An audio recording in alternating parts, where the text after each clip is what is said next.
Okay, you're welcome back. It's top time now. It's a year already since President Muhammadu Buhari formed his cabinet, and as the scorecard of the ministers and ranking members of the executive remain mixed, the president wants them to work harder to earn the trust of Nigerians. A State House correspondent, Maria Lashe, reports now. On November the 11th, 2015, 6 months into his administration, President Muhammadu Buhari swore in 36 new ministers to run the nation's ministries. He charged them then to immediately proceed to work. I have also been conscious of the need not to repeat such mistakes of the past, where the right people were allocated the wrong portfolios, which translated into their performance to our collective detriment, despite their obvious capabilities. Some of the ministers who spoke to TVC News admitted that despite the fact that the challenges are still enormous, they are doggedly forging ahead. Ibe Kachuku, Minister of State for Petroleum, was in the eye of the storm during a period of prolonged severe fuel scarcity. He and other ministers believe there will be lights at the end of the tunnel. There's still challenges ahead, challenges of foreign exchange, challenges of trying to get the refinery. If refineries do not work, we have not started. And whatever we're doing, we've set a timeline of 2018 drop in production by 60%, 2019 existing production completely. That is absolutely critical. We are doing a lot in terms of planning to turn things around, but the results will take some time to come. In the meantime, we urge people to please be patient with us. We know that things are not easy, but the things we're doing are important and they need to be allowed time for fruits to be reaped. Nobody here would deny the fact that the cost of living has gone up. Nobody would deny the fact that the transporters have increased in money for transportation. Nobody would deny the fact that food prices have also gone up. And so these are the things we take into account by that committee and make the appropriate recommendation in view of where also the country has found itself economically. Nigerians also react to the ministers' performances in the last 1 year. I think they've done their best, because getting into the office where you had some problems that were laid down, and now you have to score some issues, you have to settle them. It doesn't make any difference, but we know that definitely the ministers are going to work, and the economy will become better in just a few moments of patience with every Nigerian. You have to sack some minister who cannot perform. Example, Minister of Education, he's sleeping in the office. He doesn't know what he's doing. Minister of Sport, he doesn't know what he's doing.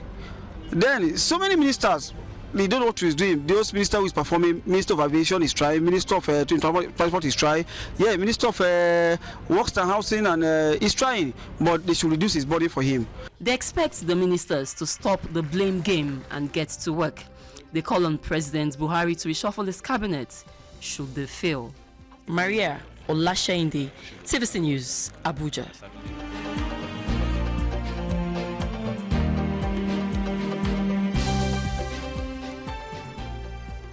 Well, when you hear the reaction of Nigerians to these things sometimes, you really get to know that a lot of people are so dissatisfied.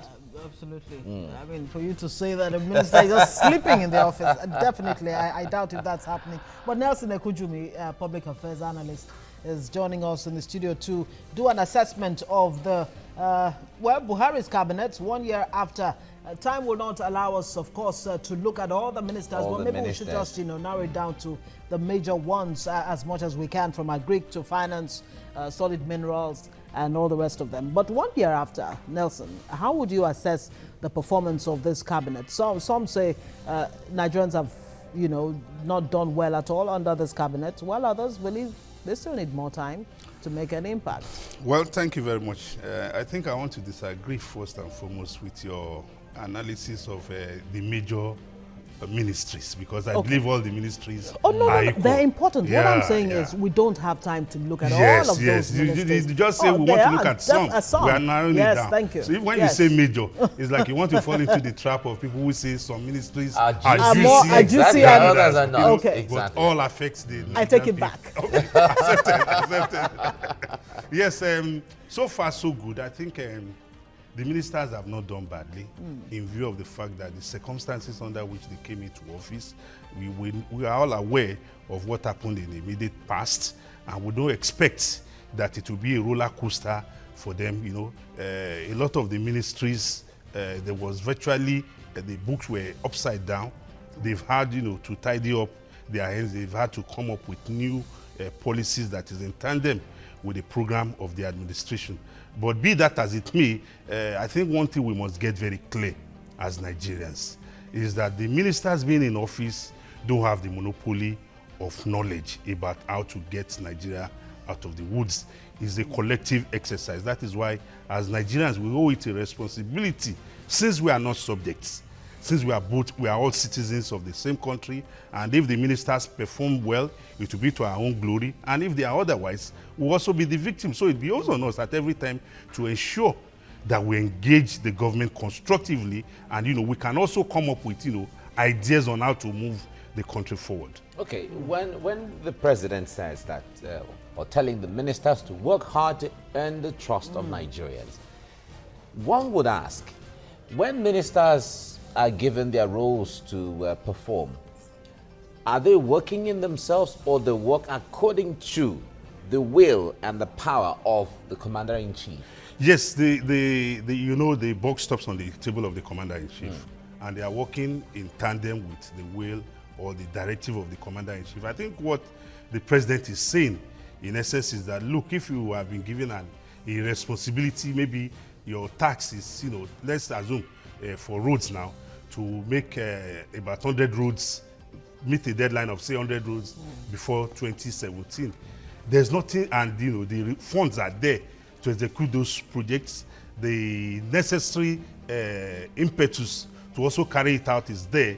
There's nothing stopping you, you know, from ensuring that you achieve your target, rather than you sitting down there and allowing all sorts of distractions to hold you back, so that at the end of the day, you're unable to meet your target. I think that is what the president, you know, is admonishing the ministers to do, because the ministers themselves, like we all know, are representative of the president, and whether we like it or not, they are members of the same society. So, in fact, some of them, we all have families, and, you know, if they perform optimally, even they themselves and their families, their friends, and the larger society will benefit from it. So the president's admonition is not an indictment at all, but rather to make them aware that, look, your commander-in-chief is, you know, on top of the situation, is monitoring you, and, you know, you too, you have to get But cracking. speaking of the president's admonition that says, he says they should work hard so that they can gain the trust of Nigerians. Yes. Is it really a function of working hard,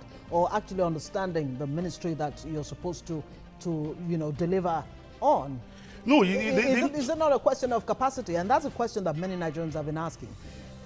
When it comes to capacity, to what extent are, you know, this president's men capable of delivering? Well, the truth of the matter is that in those ministries or agencies or parastatals, they are people by professionals.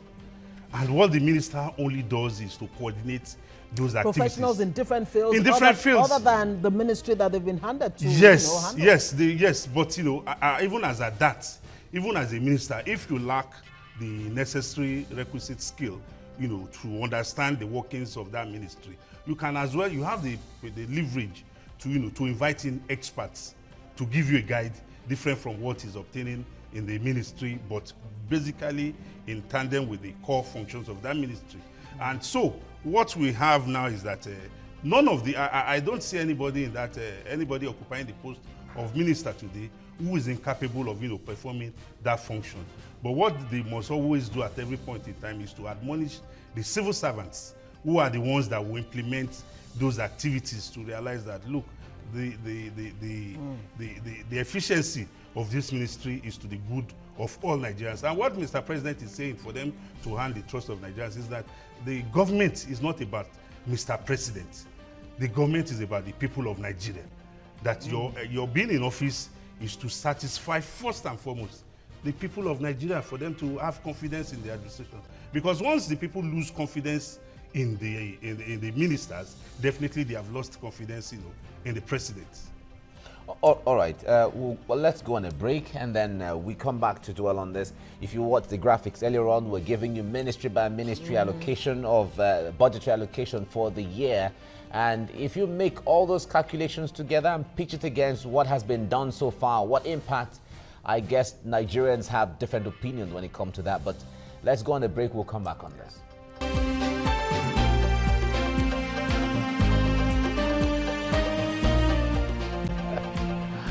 All right, you wouldn't believe what we're talking about before we during the break, but it's really interesting. I must say, let's leave that one now. All right, we have Nelson Ekujumi with us in the studio. We're talking about the performance of the ministers so far, 1 year after what has been done. Now, Nelson, let me come to you on this. Amongst all the ministries put together, if we put them all on the same platform, because all ministries, they have their roles, so we cannot say one is more important than the other. All of them are strategic. Yeah. Which of them would you say stands out from what they have been doing so far? Well, that's a difficult question for me to answer because of the fact that we know we have problems here and there.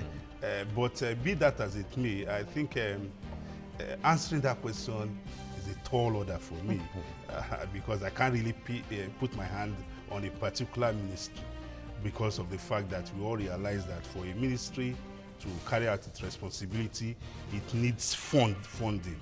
And we're all aware of the government's the challenges the government is facing with regards to getting the needed funds due to the fall in the price of crude oil, as well as the vandalism that has been taking place in the Niger Delta region, and so many other factors. So be that as it may, I think one ministry that I would want to commend at this point in time is the Works, Housing and Roads Ministry, because we have seen a situation in which Works, Housing and Power. Works, Housing and Power. We have seen a situation in which some of the some activities have begun to take place, on some of the roads, across the federation. But be that as it may, I also want to, admonish the government to also look at how we can, develop our other transportation sector apart from the roads, like the railway, like the water, the marine transportation sector. Maybe that function will fall under the responsibility of the Minister for Transportation. But be that as it may, also we will look at the area of agriculture. There has been so much talk about, diversification. But for me, I've had the opportunity of interacting with some people who are diversified into agriculture, and they are still telling me they're having problems assessing the needed materials that can make the average Nigerian who wants to go into agriculture be able to to thrive in that business. And that is one area we have to look at, like the Ministry of Trade and Investment. We have always clamored that they should make the process of doing business in Nigeria less cumbersome, because a situation whereby if I want to do business in Nigeria, I have to take my file personally, I have to make personal contacts with officers involved, creates room for corruption. I want to see a situation whereby even sitting down on this table here, you can transact business, e-business. That way it will reduce corruption. Somebody won't have to keep your file under his table. You know that by punching the button on your phone or on your system, you can track your documents, and it can work effectively. Then you look at the finance sector. People have come out to castigate the Minister for Finance as well as the CBN governor on several occasions that they are responsible for the economic recession we have. But for me, it's laughable, because these are persons who have been able so far to hold their own, even though some of their policies have had negative impact. But that is the reality of the human being or the human situation, that some policies or some actions are taken for a specific purpose. And maybe when those actions have achieved the needed purpose, you do away with it. But definitely we all know that there's no action you take that doesn't have a positive or a negative side. I read a piece, some time back, and this gentleman tried to do an assessment of the ministers and their ministries vis-a-vis their promises, and of course how they've been able to deliver, and even itemized the failures in their different ministries, and he came up with an overall below average. And I'm thinking, would below average be fair? Would it be a fair score on all of the ministers across board? No, I don't think so. I don't think. I think some of them must score above average. Look at the Minister for Solid Minerals. He has been able to find a way through a perennial problem they have in the solid mineral industry, which is the issue about the illegal miners. But through this administration, we have seen a situation in which the government, through that ministry, has been able to engage these illegal miners, and has been able to make them realize that they should come together under a sort of cooperative. Then they can about 4,000 or so. Yes, that they will give them licenses, so that they will be able to perform, to carry out their businesses without fear of being arrested by the state. And for me, that is a welcome development. Only just about 2 weeks ago, we also heard that in the last almost over 2 decades now, that the state's offices of the ministry is just like a disused garage. They have put in place functional machinery to ensure that those state offices of the ministries are up and doing. But is the Ministry of Solid Minerals under Kayode Fayemi, do you think it is poised really to drive this diversification of of the economy that we've been talking about, both solid minerals and of course even agriculture? I believe so, because of the fact of what we have seen at play now, because we've read quite a number of articles, quite a number of stories with regards to that ministry, and it's heartwarming, and I believe that in the next couple of months ahead, the ministry would have been poised to, for Nigerians to start reaping the dividend of what they are doing in that ministry, because like there's no quick fix to any problem except if it is magic. Oh, absolutely. All right, now Nigerians, a lot of people we spoke with say that they are still confused as to what direction this administration is taking.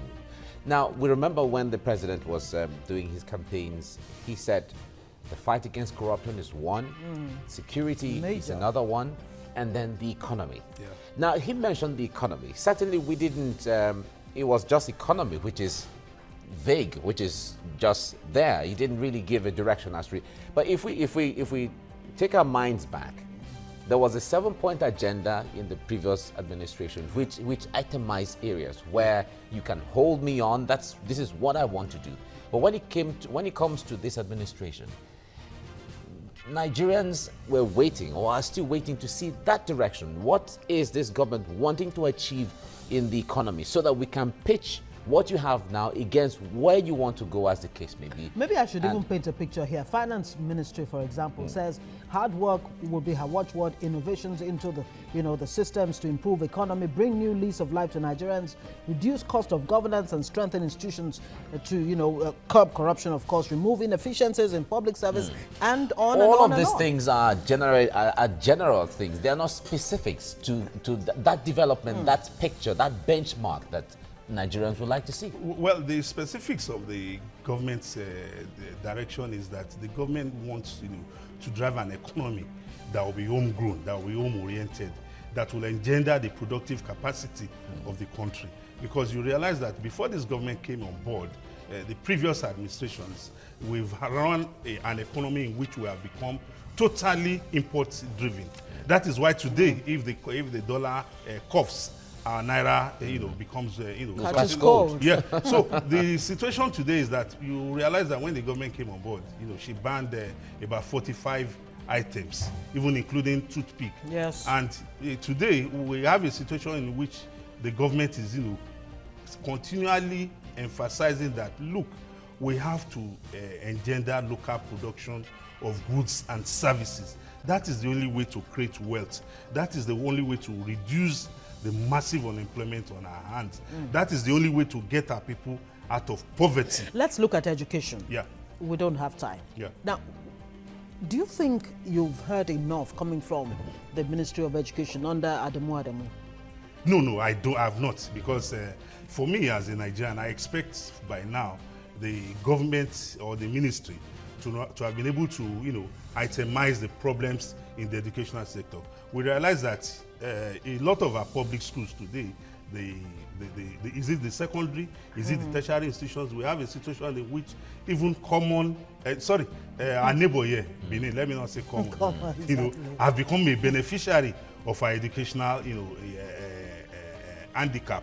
A lot of our students here are going to Benin Republic, Ghana, Togo, and Ghana. So these are indictment on us as the people, because I don't think the people in that country, the citizens of that country, do assess Nigeria's education the way we are going there. Because I remember when I was in the university, we had students from Liberia, from Cameroon, we had from even Ghanaians in our schools. So it means there's something fundamentally wrong with our educational system at the tertiary level as well as the secondary, even at the primary level. Isn't that where it really should start from? Definitely, definitely. That's so this, but unfortunately for us, the primary education is outside the purview constitutionally of the federal government. It's a local government responsibility. All right, let's look into health now. If we go into health, to be specific, we remember the days of Professor Olukoye Ransome-Kuti, who has been rated as one of Nigeria's best Minister of Health ever.